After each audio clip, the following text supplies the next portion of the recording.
What's up? As promised, we'll be talking about how to welcome and accommodate your new members. Okay, you held a super successful recruitment campaign. You have fresh members. What now? The next challenge is to blend them into your organization so that they can start doing their thing.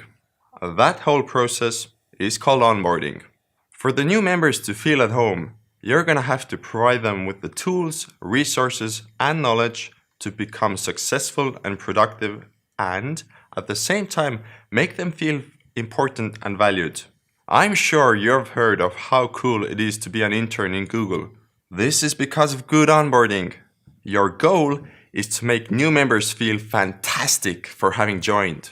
They should feel inspired, motivated, and ready to put their heart and energy into the organization.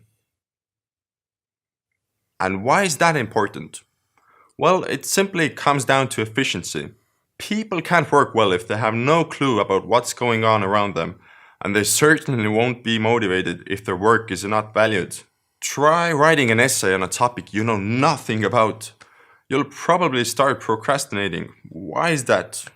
Well, besides the fact that you really need to finish that Netflix series. It's because you know nothing about the subject and it all feels overwhelming. The same thing can happen when a member comes to a meeting and knows absolutely nothing about the topic on agenda. And please, do not forget how important first impressions are. The experiences of the first few weeks are crucial for a new member. We've got some ideas that might work for you when you start developing an onboarding process of your own. Hold interviews. This is so you could get to know the new person, and for them, it adds a personal touch to the whole affair. Create a starter pack. With all that new information, it would be really nice to have some basic guidelines or a to-do list for the newbies to check out. Organize an orientation day. A get-together right away means that the newbies can all be briefed at once, and it's a great opportunity to make new friends.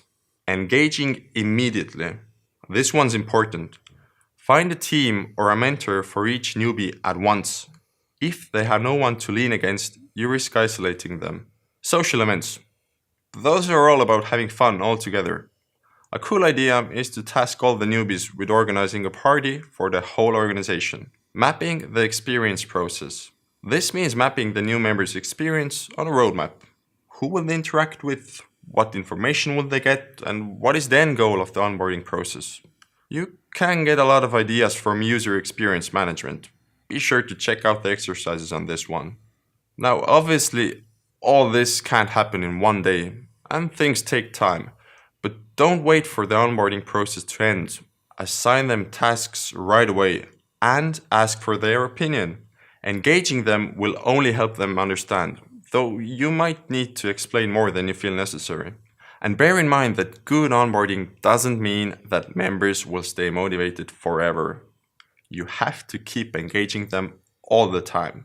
Ask them what motivates them, what they would like to develop about themselves, and be sure to provide them with opportunities to actually do so. This way, they'll probably want to stay for longer than just 1 year.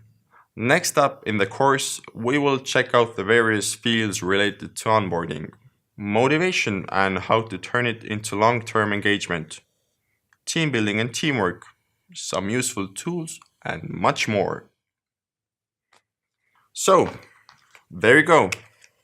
This is how you keep your gang growing. Keep up the good work, but for now, it's time to exercise.